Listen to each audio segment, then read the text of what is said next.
Hello student, very good morning. આજે આપણે વાત કરશું ચોપડીમાં જે ટોપિક નંબર 4.4 છે એના માટે પ્રક્રિયાના વેગનો તાપમાન પર આધાર, અથવા તો સાદા શબ્દોમાં કહીએ તો તાપમાન બદલાવાથી વેગ કેમ બદલાવશે એ આપણે જોશું. તાપમાન કેટલું રાખશું તો વેગ કેટલો રહેશે એ આપણે ચોક્કસપણે કહી શકશું. તાપમાનના અલગ અલગ મૂલ્યો પ્રમાણે પ્રક્રિયા કેટલી જલ્દીથી થશે, કેટલી તમને નિપજ ઝડપથી મળશે એ સમજવાનું છે. હવે જો એવું કહેવામાં આવે છે કે પ્રક્રિયાનો જે વેગ છે તાપમાનના સમપ્રમાણમાં છે, અને આ સંબંધ સૌથી પહેલાં આર્હેનિયસ નામના વૈજ્ઞાનિકે આપ્યો હતો. હમણાં તમે ફોટો જોઈએ, આર્હેનિયસ ભાઈ સાહેબ હતો. વેગ છે એ તાપમાનના સમપ્રમાણમાં હશે, અને વેગ અચળાંક છે એ પણ તાપમાનના સમપ્રમાણમાં છે. તો આપણે ઝડપ હોય છે હકીકતમાં એક કે વડે માપીએ છીએ, જેટલો વધારે એટલો જ તમારો વેગ વધારે. હવે એનો અને તાપમાનનો સંબંધ સમજો. એક આ સૂત્ર છે એના વડે દર્શાવ. આમાં હવે કંઈ એક્સક્યુઝ નહીં ચાલે કે સર આ ગોખવું કે એમને યાદ કેમ રાખવું. આ સમીકરણ યાદ હોવું જોઈએ. આના ઉપરથી આપણે તારવશું. આ સમીકરણ હકીકતમાં સ્ટેટિસ્ટિકલ થર્મોડાયનેમિક્સથી આવ્યું છે. એના કન્સેપ્ટ બહુ અઘરા છે એટલે તમને આગળ ડાયરેક્ટલી આપી દીધું છે. સૂત્ર શું છે? કે બરાબર એની ઈ ઘાત, હવે એના ઉપર છે પાછું માઇનસ એના છેદમાં આરટી. આ દરેક પદ તમને ખ્યાલ હોવા જોઈએ, પણ મેઇન સમીકરણ શું છે? કે બરાબર A E to the power minus E A by RT. આ સમીકરણ છે. એ અને ઈ છે એ બંને ગુણાકારમાં છે, અને ઈની ઘાતના સ્વરૂપમાં માઇનસ ઈ એના છેદમાં આરટી છે. આને કહેવાશે આર્હેનિયસ સમીકરણ. સંબંધ કોનો છે જુઓ? સંબંધ છે વેગ અચળાંકનો અને તાપમાનનો. તો ટી અને કે વચ્ચેનો સંબંધ છે, પણ જો ખરા કેટલા બધા વધારાના પદ આવ્યા છે. તો એક વાત સમજવી, જ્યારે કેટલા બધા વધારાના પદ આવ્યા હોય ત્યારે એ બંને વચ્ચે હકીકતમાં કાંઈ સંબંધ જેવું હોતું જ નથી. તમે પરાણે મંડી પડ્યા છો એની વચ્ચે સંબંધ ઉત્પન્ન કરવા. યાદમાં દરેક પદ હકીકતમાં શું છે? કે આપણને બધાને ખબર છે કે છે વેગ અચળાંક છે. કે નક્કી કરશે ઝડપથી થશે. એની વાત કરીએ તો જો એ છે, એક જ મિનિટ, એ આર્હેનિયસ અવયવ અથવા તો આવૃત્તિ અવયવ છે. આને બંને તરીકે કહેવામાં આવે છે. આર્હેનિયસ અવયવ પણ કહેશું અને આપણે આવૃત્તિ અવયવ તરીકે પણ આને ઓળખીએ છીએ. વાત ખબર પડી? એ એટલે શું છે? આર્હેનિયસ અવયવ અથવા તો આવૃત્તિ અવયવ. હવે આને આપણે ઘણી વખત પૂર્વ ઘાતાંક અવયવ પણ કહેશું, કેમ કે જુઓ આ ઘાતાંક છે, એની પહેલાં આવી ગયો એટલા માટે પૂર્વ ઘાતાંક. એની આગળ આવે છે એટલા માટે શું કહી દીધું? પૂર્વ ઘાતાંક. આ અંગ્રેજી શબ્દ એના માટે સારું છે, પ્રી એક્સપોનેન્શિયલ. જ્યાં ઈ હોય એને કહેવાય છે એક્સપોનેન્શિયલ, ને પ્રી એટલે એની પહેલાંનું. તો એક્સપોનેન્શિયલ પહેલાં આવતો શબ્દ છે એટલા માટે આપણે ઈ વડે દર્શાવી દીધો છે. ઠીક, હવે જોઈએ ચલો. એની ખબર પડી ગઈ. ઈ શું છે? એક્સપોનેન્શિયલ અથવા તો ઘાત સ્વરૂપમાં દેખાડવા માટે ઈ આપણે વાપરીએ છીએ. ઈ એ જે છે એ હકીકતમાં તમારી પાસે સક્રિયકરણ ઉર્જા છે. આર વાયુ અચળાંક અને ટી છે એ તાપમાન છે. ઈ એ માટે શું કહેવાશે? સક્રિયકરણ ઉર્જા છે. થોડીક વારમાં સમજશું કોને કહેવાય. માની લો કે તમારી પાસે એક સમીકરણ છે, આ તમારી સામે જે આપ્યું છે ClNO2 ભેગું મળશે NO2 સાથે, અને પ્રક્રિયા કરી NO2 અને ClNO2 આપે છે. આખી પ્રક્રિયા જુઓ તો એમાં શું થાય છે? ક્લોરીન છે એ એક જગ્યાએથી બીજી જગ્યાએ, જે તમારી પાસે NO2 પાસે ક્લોરીન હતો એ NO પાસે જતો રહેશે અને NO2 છે એ છૂટું પડશે. આ એક સીધી સાદી પ્રક્રિયા છે. ક્લોરીનના વિસ્થાપનની પ્રક્રિયા તમે કહી શકો, ક્લોરીનના સ્થાનાંતરવાળી પ્રક્રિયા તમે આને કહી શકો છો.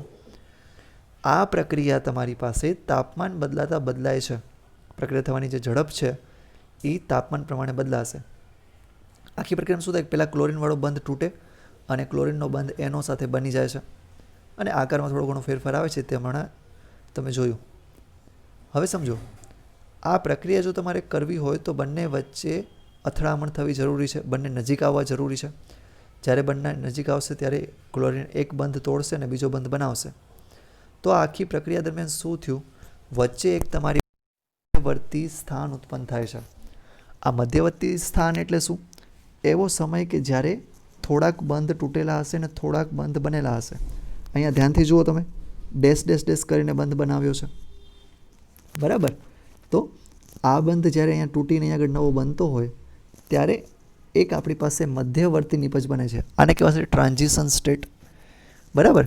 ટ્રાન્ઝિશન સ્ટેટ એટલે શું હોય કે વચ્ચે આવતું સ્થળ કે વચ્ચે આવતો પ્રકાર કે વિભાગ કાંઈ પણ.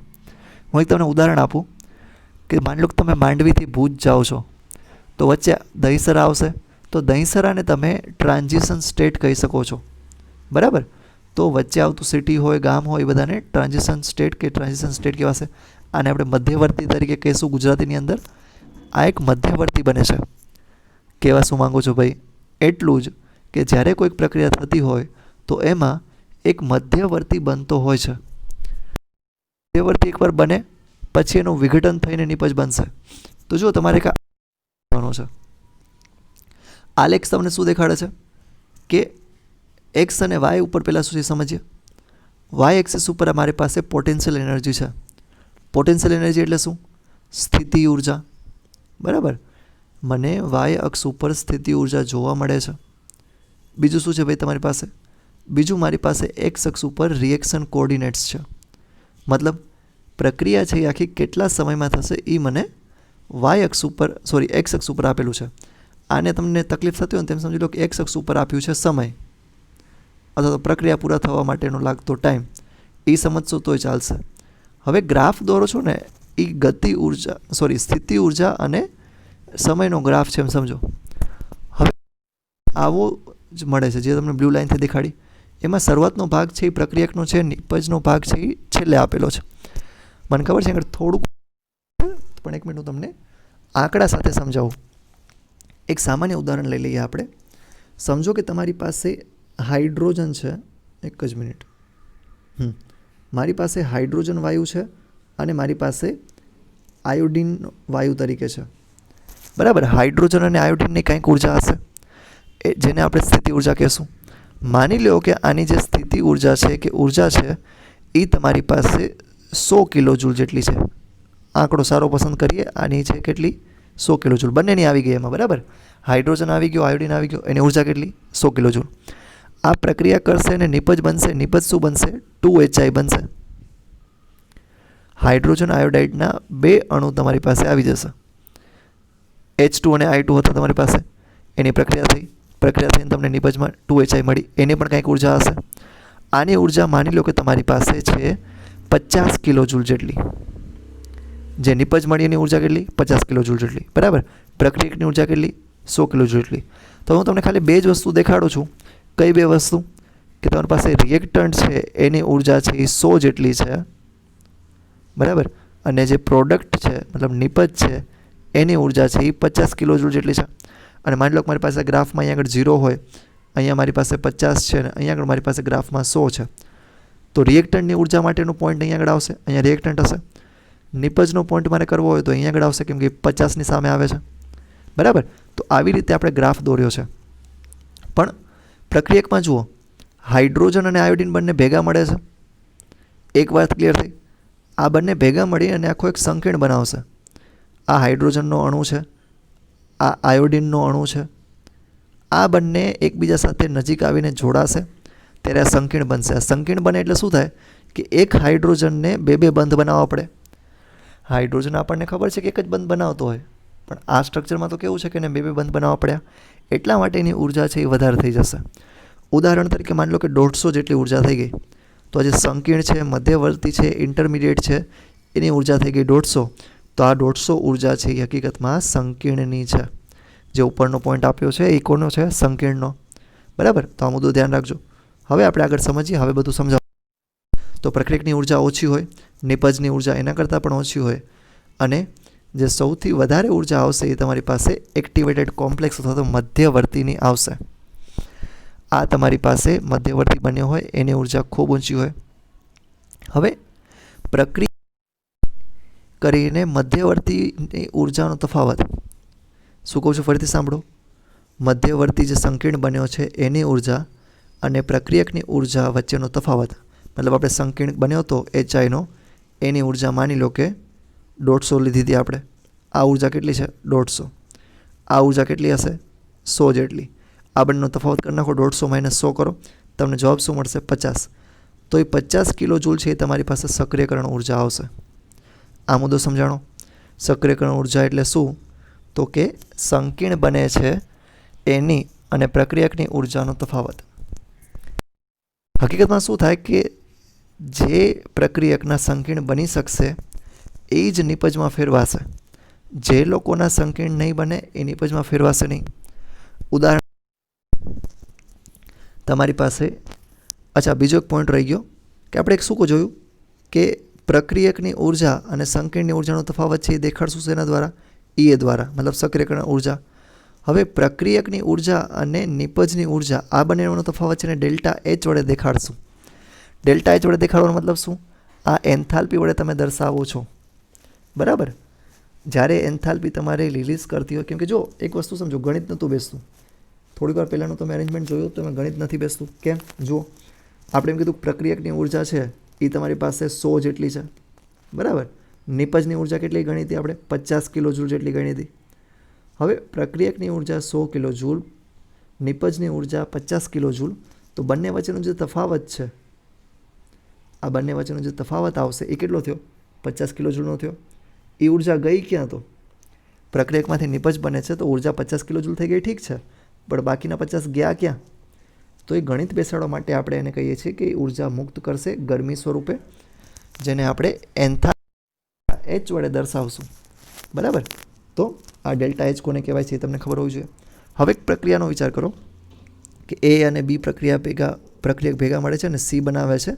આના માટે ડેલ્ટા એચ છે તમને નેગેટિવ મળે છે. અહીંયા આગળ એક મુદ્દો શું નોંધવાનો છે કે ભલે મેળે થતી હોય, મતલબ ડેલ્ટા જી છે એના માટે નેગેટિવ આવતું હોય, તેમ છતાં પણ પ્રક્રિયકના અણુને મધ્યવર્તી અવસ્થામાંથી પસાર થવું પડે છે અને પછી જ નિપજ બનશે. મતલબ અહીંયા આગળ જે તમારી પાસે પ્રક્રિયક હશે શરૂઆતમાં એને મધ્યવર્તીમાં પહેલાં ફેરવાવું પડશે અને આ મધ્યવર્તી છે એ પછી જ નિપજમાં ફેરવાઈ શકશે. ભલે પ્રક્રિયા આપમેળે થાય ન થાય કોઈ ફરક પડતો નથી, ઠીક? આ મુદ્દો ધ્યાન રાખશું. એ કોને કહેવાય છે? Delta H. ગ્રાફ શું સમજાવે છે? આ બધા પોઈન્ટ આપણને ખબર પડવી જોઈએ. થોડીક વારમાં હમણાં ગુજરાતીવાળો ગ્રાફ પણ જોઈએ જ છીએ, એટલે જો થોડીક પેટમાં દુખતું હશે તો એ મટી જશે તમને, એ ચિંતા ન કરતા. હવે આપણે સમજવાનો છે સંઘાતનો સિદ્ધાંત, બરાબર? સંઘાતનો સિદ્ધાંત શું કહે છે કે જ્યારે પ્રક્રિયકો ભટકાય છે ત્યારે જ એ નિપજમાં ફેરવાય છે. જો અહીંયા આગળ તમારી પાસે ધ્યાનથી જો, જે ઇમેજ આપ્યું છે એ બહુ સારું છે. આ રિએક્ટન્ટના બીકરમાં તમારી પાસે કેવા કલરના મોલિક્યુલ છે? એક બ્લુ કલરના મોલિક્યુલ અને બીજા પીળાશ પડતા કે કેસરી કલર જેવા મોલિક્યુલ. હવે જ્યારે તમે એ બંનેને ભટકાવો છો, બરાબર, એ બંને જ્યારે એકબીજા સાથે ભટકાય છે તો આ લીલા કલરના નિપજ તરીકે તમને મળે છે. તો નિપજ બનવા માટે મહત્ત્વની વાત, ભટકાવવું જરૂરી છે. જો ભટકાશે નહીં તો નિપજ બનશે નહીં. તો જો આ એ બી મોલિક્યુલ ભટકાય છે આડાવડા, નિપજ નથી મળતી. પણ એ જો બંને એકબીજાને લંબ આવીને ભટકાશે, બંને પેરેલલ આવીને ભટકાય છે, બંને એકબીજાને સમાંતર આવીને ભટકાય છે, તો નિપજ મળશે. જો એની પહેલાં જોયું તો આપણે ઇનઇફેક્ટિવ કોલિઝન છે, મતલબ બિનઅસરકારક અથડામણ કહેવાશે એને, ત્યારે નિપજ બનશે. પણ જો બંને એકબીજાને સમાંતર આવે અને નજીક આવે, ભટકાય, તો નિપજ બની જશે. આને કહેવાશે ઇફેક્ટિવ કોલિઝન, અથવા તો સમજી શકો છો કે અસરકારક સંઘાત. ચલો, આટલી વસ્તુ ખબર પડી ગઈ. હવે આપણે ઈએની વાત કરી હતી, ઈ આરની પણ વાત કરી શકાય છે. ઈ આર એટલે શું છે? જે પ્રક્રિયા અને નિપજની ઉર્જા વચ્ચેનો જે તફાવત છે, જેને આપણે કહીએ છીએ, એને કહેવાશે ઈ આર. હજુ આગળ ઈ આર એટલે થ્રેશોલ્ડ એનર્જી છે.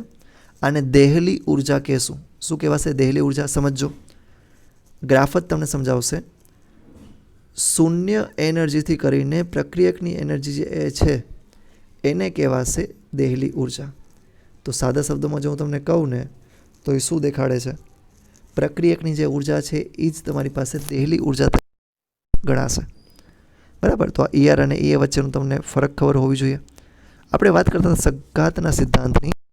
સંઘાતના સિદ્ધાંતમાં શું થાય કે ભટકાશે, જ્યારે પરમાણુ ભટકાય છે ને ત્યારે એની ઉર્જા વધે છે, અને ઉર્જા વધતા વધતા જ્યારે સંકીર્ણ જેટલી ઉર્જામાં આવી જશે, પરમાણુ ભટકાણા, ઉર્જા વધી, આ ઉર્જા વધતા વધતા જ્યારે સંકીર્ણ જેટલી ઉર્જા થઈ જશે, ત્યારે આપણી જે થતી હોય છે એ આપણને આખી પ્રક્રિયા થતી જોવા મળે છે. હવે આના માટે જે ડિટેલિંગમાં સમજાવવાની વાત હતી એ આપણને જેમ્સ મેક્સવેલ નામના વૈજ્ઞાનિકે સમજાવ્યું. આર્યની સમીકરણને જો સારી રીતે સમજાવ્યું હોય તો આ બંને વૈજ્ઞાનિક હતા, જેમ્સ મેક્સવેલ અને બોલ્ટ્ઝમેન. હવે જુઓ, અહીંયા આપણે આલેખ પણ સમજવાનો છે. આલેખને પરમાણુના સંદર્ભમાં પણ સમજશું. આલેખ શું સમજાવે છે સીધા શબ્દોમાં સમજી લો. ખૂબ વધારે ઝડપવાળા પરમાણુની સંખ્યા ઓછી હશે અને ખૂબ ઓછી ઝડપવાળા પરમાણુની સંખ્યા પણ ઓછી હશે.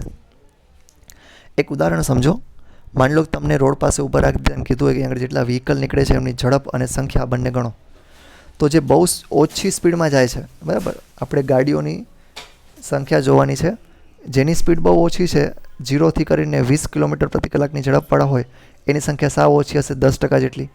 જેની સ્પીડ બહુ વધારે છે, જેની 150થી કરીને 200 કિલોમીટર પ્રતિ કલાકની ઝડપે જતા હોય એની સંખ્યા જોશો તો એ પણ 10% જેટલી માંડ આવે. અને બાકીની જે સંખ્યા વધી તમારી પાસે મોટા ભાગના 60થી 80 કિલોમીટર પ્રતિ કલાકની ઝડપે હાઈવે ઉપર જતા હોય તો એની સંખ્યા તમને 70-80% જેટલી મળશે. એક જ મિનિટ, શું થયું? સોરી. તો બાકીના જે સંખ્યા છે 80% જેટલી મળશે. એવું જ તમને આ પરમાણુ પણ જોવા મળશે. આ જો કે આપણે 11માં કર્યું હતું, પણ આ શું દેખાડે છે? વાયુમય અણુઓ વચ્ચે દર્શાવતો વિતરણ કર્વ. અહીંયા શું જોવાનું છે? ધીમે ધીમે ગ્રાફ છે ઉપર વધે છે, પછી ગ્રાફ છે ધીમે રહીને નીચે આવી જશે.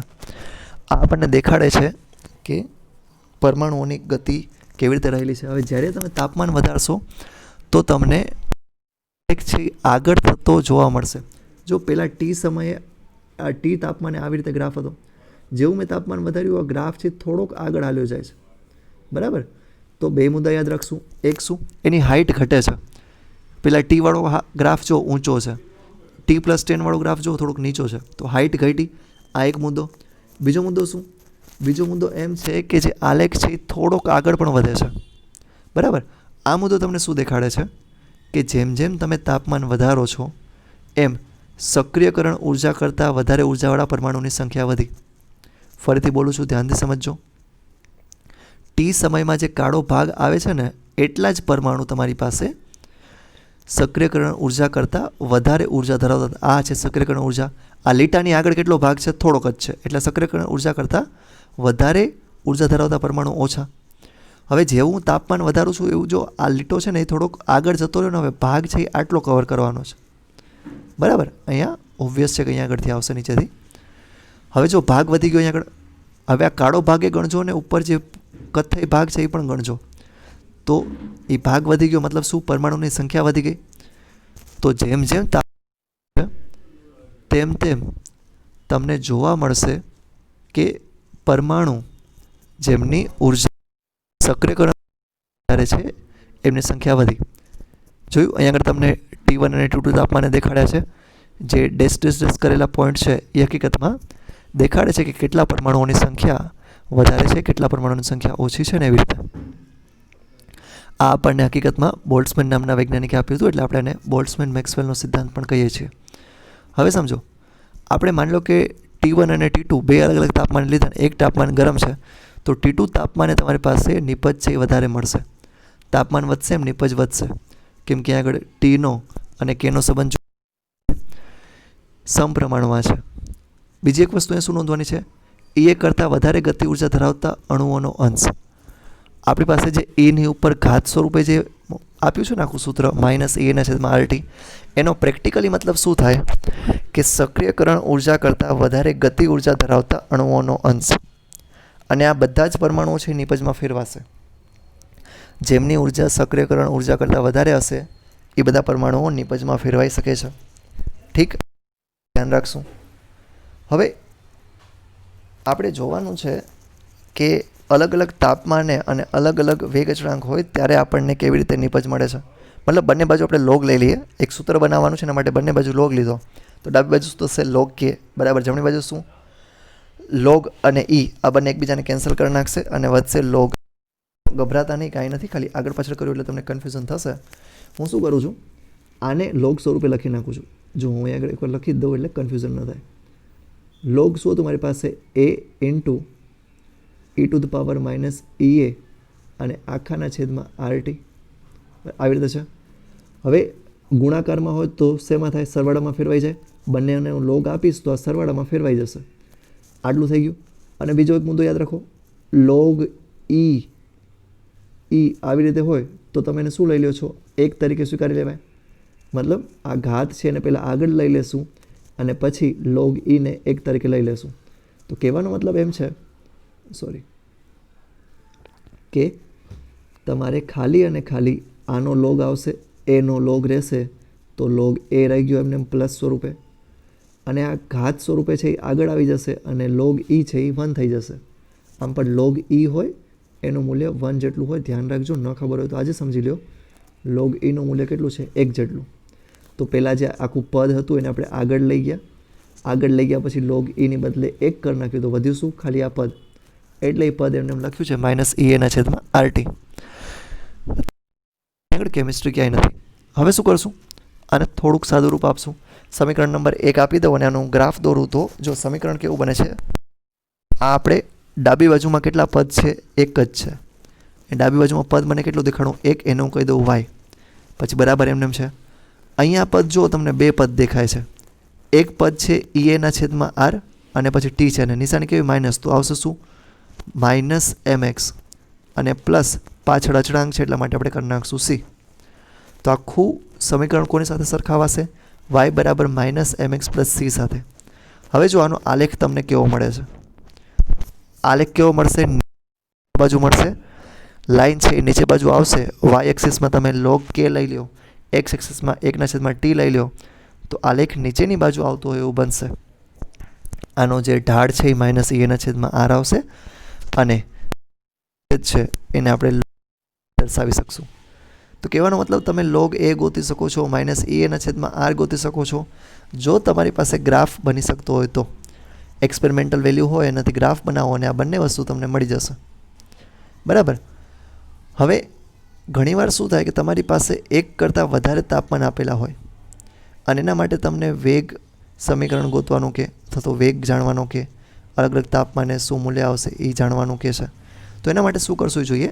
એક થોડોક નાનો પદ કરી નાખીએ. એક log e છે એનામાંથી log 10 ફેરવવું હોય તો 2.303 વડે ગુણી નાખશું. તો સમીકરણ નંબર 1 છે એ થોડુંક ફેરવાઈ જશે. એમાં logની જગ્યાએ તમે 2.303 ગુણ્યા log k કરી શકશો. બરાબર. અને આ એક ફેરફાર કરી અને આપણે આખું લખી નાખશું. જો બંને બાજુ log k લખાશે, બંનેમાં અહીં આગળ log k છે, તો જો શું થાય છે હકીકતમાં કાંઈ નથી, એટલું અઘરું છે નહીં. આપણી પાસે અહીંયા પણ log હતો, અહીંયા પણ log છે. હું બંને બાજુ 2.303 ગુણી નાખીશ તો જો અહીં આગળ આવી ગયું 2.303. પછી કોમન કરી નાખશું. આખા સમીકરણને 2.303 ભાગી નાખશું. તો હવે આ બંને કટ થઈ ગયા. હવે અહીંયા આ બંને કટ થઈ ગયા. તો હવે ફાઇનલી વધે છે શું? ખાલી આ પદમાં નીચે 2.303 રહેશે, બાકી બધી જગ્યાએથી નીકળી ગયા. બરાબર. તો હવે 2.303 RT આટલું વધ્યું. આ આપણી પાસે સમીકરણ છે log k ગોતવા માટેનું. આને હું સમીકરણ નંબર 2 આપી દઉં. હજી અહીંયા પણ વાત નથી પતતી આપણી. આપણે માની લો કે T1 તાપમાને અને T2 તાપમાને K1 અને K2 મૂલ્યો છે એ સમીકરણમાં મૂકી દઈએ. મતલબ T1 અને K1 આ બે ફેરફાર કરો તો સમીકરણ આખું બની જશે log K1 બરાબર -EA/2.303 RT 1 plus log A. એવી જ રીતે log K2 માટે -EA/2.303 RT2 plus log A. આટલું થઈ ગયું. હવે આ બંને સમીકરણને બાદબાકી કરી લેશું. આને હું સમીકરણ નંબર 2.A અને 2B એવી રીતે દેખાડી દઉં છું. હવે હું શું કરું છું? આ જે 2B સમીકરણ છે એનામાંથી 2A ને બાદ કરું છું. log K2 માંથી log K1 બાદ કરીશ તો જો બંને પદ એમને લખી નાખ્યા. log A ઉડી જશે. આનામાંથી તમે આ બાદ કરશો તો અહીંયા આગળ માઇનસ થશે. હકીકતમાં શું થવું જોઈએ? અહીંયા આગળ જે log A છે એ માઇનસ આવશે, તો આ પ્લસ અને આ માઇનસ બંને નીકળી જશે. બરાબર. એટલા માટે અહીંયા આગળ A લખ્યું નથી, ખાલી આપણી પાસે એના સ્વરૂપે દેખાડ્યું છે. હવે બંનેમાં સરખું છે એને કોમન કાઢી લઈએ અચળ તરીકે અને log છે એને ભાગાકારમાં લખીને માઇનસમાં તમને ખબર છે કે ભાગાકારમાં લખાય તો ભાગાકારમાં log લખી અને EA/2.303 R કોમન કાઢી લીધા. તો વધ્યું શું? 1/T1 - 1/T2 આટલું વધ્યું. હવે આપણે કરવાનું જ શું? થોડુંક સાદુરૂપ હજી આપશું. log K2/K1 બરાબર EA/2.303 R અને T2 - T1 આ ગુણાકાર ભાગાકાર કરી નાખશો. ફાઇનલ ઇક્વેશન તમને મળી જાય છે આ સૌથી વધારે ઇમ્પોર્ટન્ટ છે. આનાથી 4 માર્ક્સના દાખલાઓ પૂછાય છે. તમને કમ્પલસરી આવડવું જોઈએ.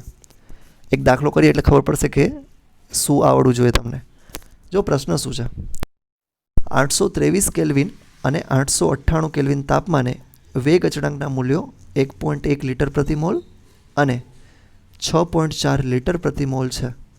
તો સક્રિયકરણ ઉર્જા ગણો. આપી દીધી છે, 2 તાપમાન આપી દીધા. બીજું 2 કેના મૂલ્ય આપી દીધા, K1 અને K2 આપી દીધા. પૂછ્યું છે શું? મને સક્રિયકરણ ઉર્જા મતલબ EA વાળું સૂત્ર પૂછ્યું છે, EAનું મૂલ્ય પૂછ્યું છે. તો બસ હમણાં તમે જે સમીકરણ શીખીને આવ્યા છો એનો સીધો અહીંયા ઉપયોગ થશે. ખાલી પ્રશ્નમાં જે પદ આપે છે ખબર પડવી જોઈએ. હું તાપમાનને લખી નાખું T1 T2, વેગ અચળાંક લખી નાખું K1 K2, બરાબર. આરનું મૂલ્ય મને ખબર છે 8.314 જૂલ પ્રતિ કેલ્વિન પ્રતિ મોલ. આ બધા મૂલ્ય મેં લખી નાખ્યા. હવે હું શું કરીશ? સૂત્ર મૂકી દઈશ. સૂત્ર શું હતું મારી પાસે?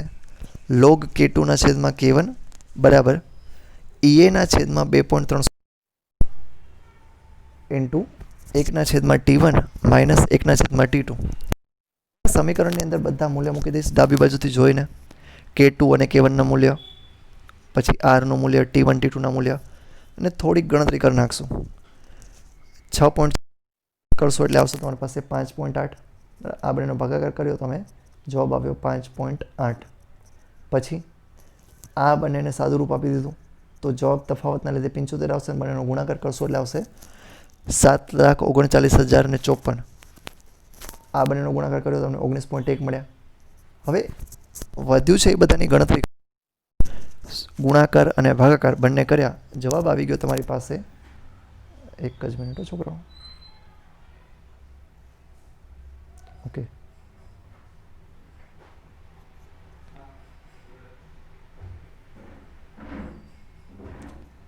જસ્ટ વેઇટ અ મિનિટ.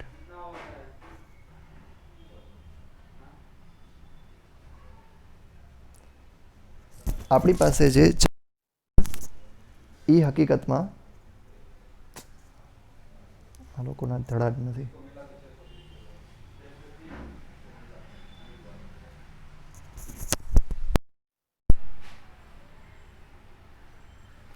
એક 1.4 ગુણ્યા 10⁵ તોય નહીં જ સુધરે. સમજો 1.4 ગુણ્યા 10⁵ જેટલો જવાબ આવી જશે. તમે પોઝ કરીને જોજો. અહીંયા આગળ એકચ્યુઅલમાં પોઝ થતું નથી પ્રોપરલી. અચ્છા, હું નથી કરી શકું, તમે કેમ કરશો? હે, એક જ મિનિટ, હું દેખાડી જ દઉં સરખી રીતે. છેલ્લે બાકી પ્લેબેક સ્પીડ ઓછી કરીને પણ કરવું પડશે. ચલો, નહીં બહુ ફ્રેક્શન ઓફ સેકન્ડ માટે છે. ઓકે, થઈ તો ગયું. ચલો, ફાઇનલ આન્સર આપણી પાસે શું આવે છે? 1.4 ગુણ્યા 10⁵ જૂલ પ્રતિ મોલ, બરાબર. તો આનો જવાબ એકમ સહિત લખવાનો રહેશે. આવા દાખલા 4 માર્ક્સમાં પૂછાય છે. ખાલી એક સૂત્રનો ઉપયોગ થાય છે. હવે તમારે હોમવર્ક માટે આખી થિયરી સમજી લેવાની છે અને સ્વાધ્યાયમાં આને લગતા દાખલા છે એ તમે કરી આવશો. અત્યારે પણ દાખલા થયા છે એ બધા સ્વાધ્યાયમાંથી કરતા જજો. છેલ્લી ઘડી જ્યારે ચેપ્ટર પૂરું થાય છે ત્યારે બધા હું ચેક કરવા માટે માંગીશ. તો આજે અહીંયા સુધી રાખીએ છીએ. બાકી બધું નેક્સ્ટ લેક્ચરમાં જોશું. Thank you so much. કાંઈ પણ ડાઉટ હોય પૂછી લેજો બિંદાસ.